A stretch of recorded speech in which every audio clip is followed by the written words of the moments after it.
Agator, I tablets. What the hell are you giving him, drugs? Calm down, it's just a aspirin with the A and the S scratched off. God. A Knight's Tale, it's absolutely amazing and full of so much fun and good times while still being really good. Rip Heath. Edit.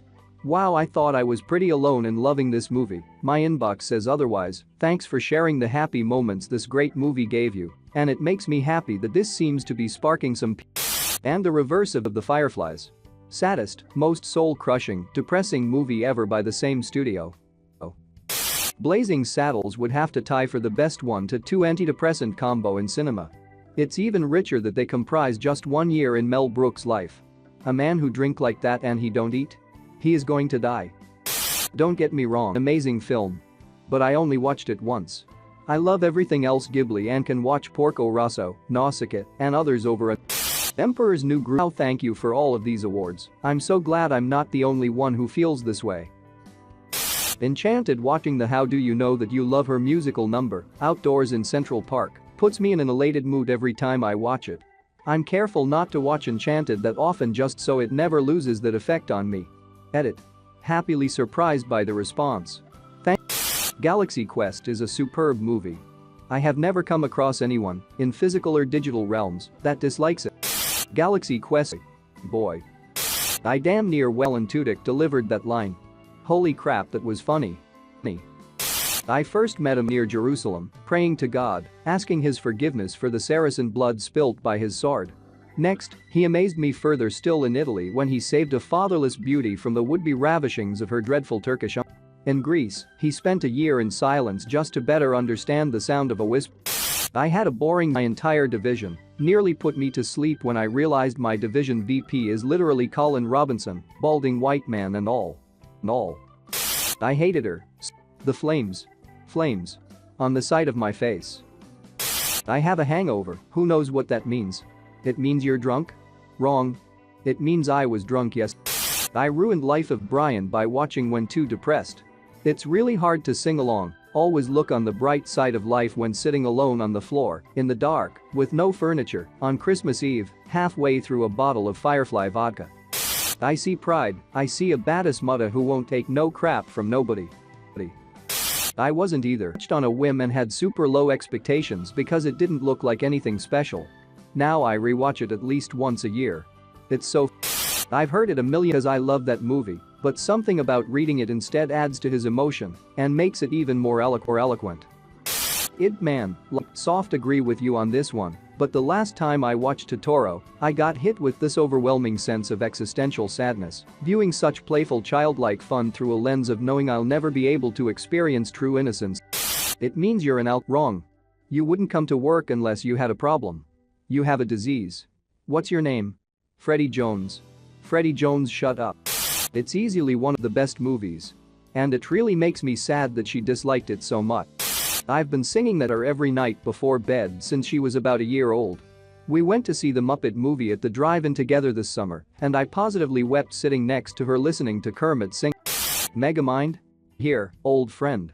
In case you haven't noticed, you've fallen right into my trap. Metroman. You can't trap justice. It's an idea. A belief. Megamind. Well, even the most heartfelt belief can be corroded over time. Metroman. Justice is a non-corrosive metal. Megamind? But metals can be melted by the heat of revenge. Metroman? It's revenge, and it's best served cold. Megamind? But it could be easily reheated in the microwave of evil. Metroman? Well, I think your might be a weird choice and may not the best, but I just watched it a few days ago, and it felt incredibly uplifting. Spider-Man. Into the Spider-Verse, it has all a good feel-good movie needs.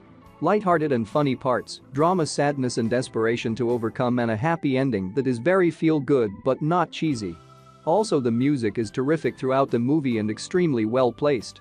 I like every song in the movie while consider most really unspectacular when just listening to them. My cousin Vinny autumn spewing tactics gets me pumped every time at it. Thanks for my first platinum before my first gold and silver. Holy hell. I guess the laws of physics ceased. My family and I have watched this movie so much over the years. We love tossing quotes back and forth with each other. Our usual favorites are. It's called a Lance Huluu.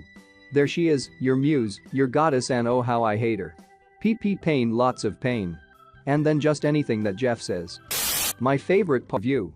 In many ways, the work of a critic is easy. We risk very little, yet enjoy a position over those who offer up their work and their selves to our judgment. We thrive on negative criticism, which is fun to write and to read. But the bitter truth we critics must face is that in the grand scheme of things, the average piece of junk is probably more meaningful than our criticism designating it so. But there are times when a critic truly risks something, and that is in the discovery and defense of the new. The world is often unkind to new talent, new creations. The new needs friends. Last night, I experienced something new. An extraordinary meal from a singularly unexpected source. To say that both the meal and its maker have challenged my preconceptions about fine cooking is a gross understatement. They have rocked me to my core. In the past, I have made no secret of my disdain for Chef Gusteau's famous motto, anyone can cook. But I realize, only now do I truly understand what he meant. Not everyone can become a great artist, looking at Gusteau's, who is, in this critic's opinion, nothing less than the finest chef in France. I will be returning to Gusteau's soon, hungry. My parents' show was around 9, and I thought what the hell, I'm so confused. I think if I watched it today, I would have the same reaction. Hilarious either way. Oh, it totally is just fucking heartbreaking. My favorites are Princess Mononoke and Howl's Moving Castle. Princess Mononoke was more serious and gruesome, and Howl's is lighthearted and just incredible. Boy sir, what ut-rudging. You know, trudging ... to trudge. The weary, depressing yet determined walk of a man who has nothing left in life except the impulse to simply soldier on. One of my favorite things about ITSV is that both adults and kids find the same lesson on different packages. Kids see Miles as their audience stand-in, someone still trying to find their place in the world for the very first time, with conflicting role models. Adults see Peter B as their stand-in, someone no longer sure of themselves and the paths they took. But the end result is the same, with great power comes great responsibility. And that no one is sure about the future. One of my favorite John Candy roles. A gold medal is a wonderful thing. But if you're not enough without it, you'll never be enough with it. Edit. Thank you for the gold. Pirates of the first movie. Edit. I liked the second and third too, but the first one completely took me by surprise. Same. We're a British family with teens, and there are few films we all like enough to sit and watch together. Trading Places is one and usually the first Christmas movie on our list. A close second is Die Hard. So fun story. Found out my friend had not seen Galaxy Quest. I took great delight in getting to show her this movie that I love much. I got her a blanket, a cat, popcorn, pulled the curtains so there wasn't a huge glare on the screen. More effort than I put into most movie nights. She did not laugh once throughout the whole movie. Which made me nervous. But once the movie was over, she calmly turns to me and The Blues Brothers is always a ton of fun for me. The gods must be me, it's a little obscure, but if you look hard enough you just might find it. The Muppet Movie, 1979, why are there so many songs about rainbows, and what's on the other side? Edit. Thank you for the silver. I'm so glad this silly little puppet movie means as much to so many people as it does to me. The music is movie, the album is my go-to app on Spotify. Just so good, my faves are What's Up Danger and Scared of the Dark. Try the Marvel Rising Street as well, especially Born Ready by Dove Cameron. The Road to El Dorado. The song I can helped me through a very difficult time. That was a few years ago. Watched part of it with my kid the other day, it made me tear up. This is the tale of Sparrow Wait. T's also such a good redemption story for if your depression is making you feel like there's yes, same here man, Megamind is awesome, for everything. What movie is the best antidepressant? When my husband ducks messages, my go-to is Sanka, ye dead. Ye dead. You've got to remember simple farmers. These are people of the land. The common clay of the New West. You know morons.